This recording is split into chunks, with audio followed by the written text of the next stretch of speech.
Okay, so it is stated in America that at least 10% of adults have a phobia of needles. It's actually estimated that there are more than that because a lot of people don't seek medical help. Like I said in my introductory interview, I have type 1 diabetes, so that means I rely on injections of insulin to stay alive.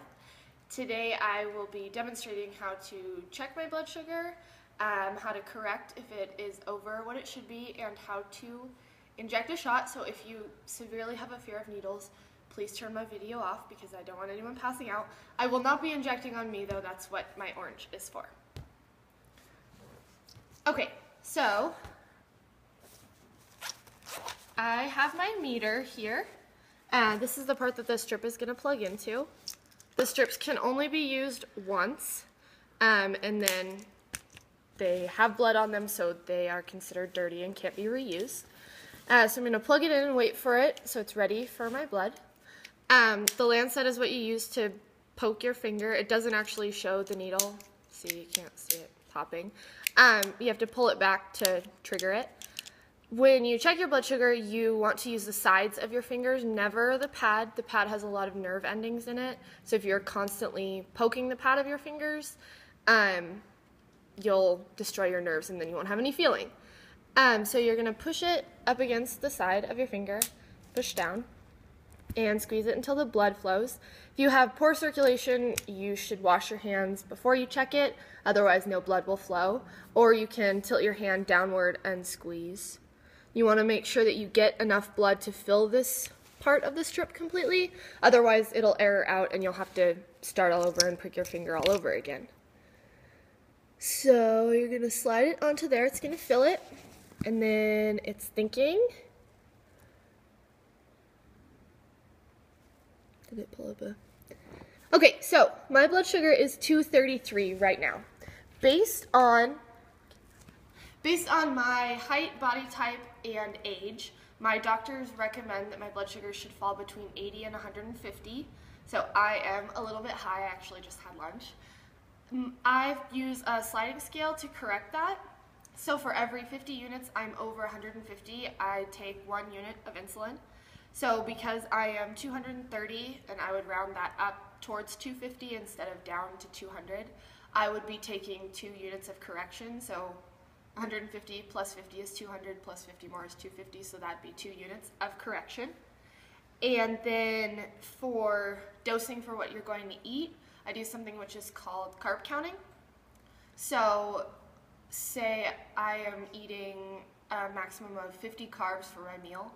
I take 1 unit for every, it's like 9 to 10 carbs, but that fluctuates too. It actually fluctuates more on a weekly basis, and I have to adjust it as it goes because my body reacts differently almost every day. So we're going to go with the assumption that I'll be eating 50 units of carbs and taking the 2 corrections, so that would be a total of a 7-unit shot. So I will take out a needle, and they look like this. They're actually really not intimidating as needles go. The tip, it's only like this big. So you take off the top and the bottom. You're actually going to fill the bottle of insulin with air before you draw the insulin back. So I would draw this to the 7, and then it gets put, the top of the insulin bottle is rubbery, so it goes right in. You're going to push down on the plunger, put all the air into it, and then turn it upside down and draw it out. It usually takes me a couple times to get it right because you don't want any air bubbles in the needle. So that looks good. When the shot is larger, my bedtime shot is a 21-unit shot, it takes me more tries because the more insulin you fill, the more the air bubbles want to fill up the body of the needle. You're going to pull it out like this. The tip of a needle, of my needles, is beveled. So I know you can't see that, so I drew this. So it tilts downward like this. This is the way you want it to be facing when you put it into your body. If it were upside down like this, it actually hurts a lot more. So it catches the light to find that. So I know you can't see it, but it looks like this right now on my needle. I use my orange. You want it at a 45-degree angle. If it's straight up and down, it hurts more. And if you don't angle it up enough, it's not deep enough. Insulin is injected into the fatty part of your skin or into your body. Typically, doctors recommend you injecting into the backs of your arms, your upper thighs, or your stomach.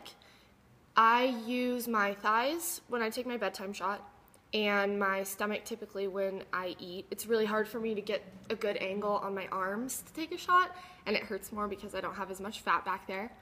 The insulin will be absorbed faster if you do it in your arms and legs, because if you're exercising or you're moving around, your muscles take it in instead of it going to your cells, which is where it's needed to unlock them so that you can get the nutrients for your food. So we're going to use a 45-degree angle. It's going to go all the way in. It's going to be one smooth motion, and like when I'm doing it and even when it hurts, I keep it all the way going in. That way I don't have to pull it out and start all over. And you're going to push down on the plunger like that. It should stay in your skin for up to 10 seconds. That way all the insulin goes down far enough instead of it coming flying back out of your body. And if the shot was larger, I would inject half of it, wait like 3 seconds, and then inject the rest. Otherwise, a pocket can form under your skin, and it hurts. Okay, then you're going to cap the needle.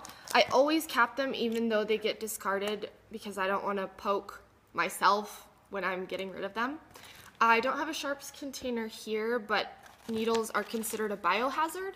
So they cannot just be thrown away into the garbage. They have to be disposed of properly, and then the sharps container has to be taken.